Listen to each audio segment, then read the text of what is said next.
ഈ ദിവസങ്ങളിൽ നമ്മുടെ പുഴകളിൽ ധാരാളം മത്സ്യങ്ങൾ ചത്തുപൊന്തുന്നത് നാം കാണുകയുണ്ടായി. അതോടൊപ്പം തന്നെ ധാരാളം മത്സ്യത്തൊഴിലാളികൾ അവരെ ഉപജീവന മാർഗത്തിനായിട്ട് ആരംഭിച്ച മത്സ്യക്കൂട് പദ്ധതിയിൽ മത്സ്യങ്ങളെല്ലാം നഷ്ടപ്പെട്ട അവയെല്ലാം ചത്ത് ധാരാളം പണം സാധാരണക്കാര ജനങ്ങളുടെ നഷ്ടപ്പെടുകയുണ്ടായി. വെള്ളത്തിലൂടെ സംഭവിച്ചിട്ടുള്ള ഈ വലിയൊരു വ്യതിയാനം അനേകായിരം പേർക്ക് അവരുടെ ഉപജീവന മാർഗമാണ് നഷ്ടപ്പെടുത്തിയിട്ടുള്ളത്. മാത്രമല്ല, നമ്മുടെ പ്രകൃതിയിലെ വളരെ വിലപ്പെട്ട ഈ മത്സ്യസമ്പത്ത് നഷ്ടപ്പെടുവാനും വരും കാലഘട്ടത്തിൽ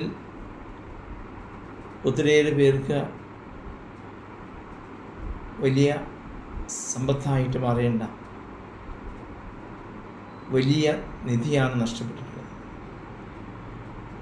ഇതിൻ്റെ കാരണം എന്തെന്ന് കണ്ടുപിടിക്കാനും അതിന് സത്വരമായ നടപടികൾ ശക്തമായി സ്വീകരിക്കുവാനും സാധ്യമാകണം. മത്സ്യക്കൂട് കൃഷി വാസ്തവത്തിൽ വളരെയധികം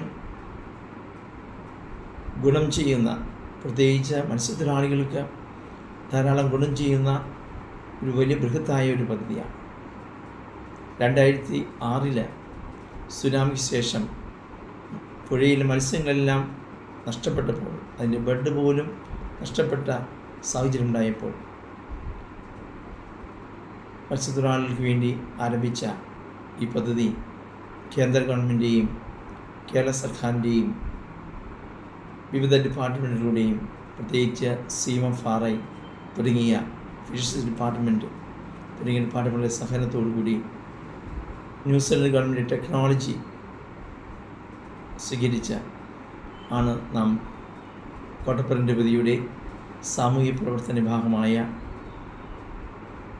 കിഡ്സ് എന്ന സ്ഥാപനം എൻ്റെ ഡയറക്റ്റ് ആയി ഞാൻ സേവനം ചെയ്ത കാലഘട്ടത്തിലാണ് 2006 ആദ്യമായി ഈ കൂട് മത്സ്യകൃഷി കേരളത്തിൽ നമ്മൾ ആരംഭിക്കുക. 25 കൂടുകളാണ് ആദ്യത്തെ സ്റ്റേജിൽ നമ്മൾ നടപ്പിലാക്കിയത്. ഒത്തിരി പഠനങ്ങൾക്കും ഫിഷറീസ് ഡിപ്പാർട്ട്മെൻറ്റെയും യൂണിവേഴ്സിറ്റിയും എല്ലാം വിദഗ്ധരായ വ്യക്തികളുടെ സഹായത്തോടും വിദഗ്ധരായ വ്യക്തികളുടെ അവരുടെ പഠന റിപ്പോർട്ടുകളെല്ലാം വെളിച്ചത്തിലാണ് നമ്മൾ വെള്ളത്തെക്കുറിച്ചെല്ലാം പഠിച്ച ഈ കൃഷിക്ക് വരാവുന്ന ബുദ്ധിമുട്ടുകളും അതിൽ അതിജീവനത്തിനുള്ള മാർഗങ്ങളെല്ലാം പഠിച്ച് മനസ്സിലാക്കി ബോധ്യപ്പെട്ടതിന് ശേഷമാണ് ഈ പദ്ധതി ആരംഭിച്ചത്.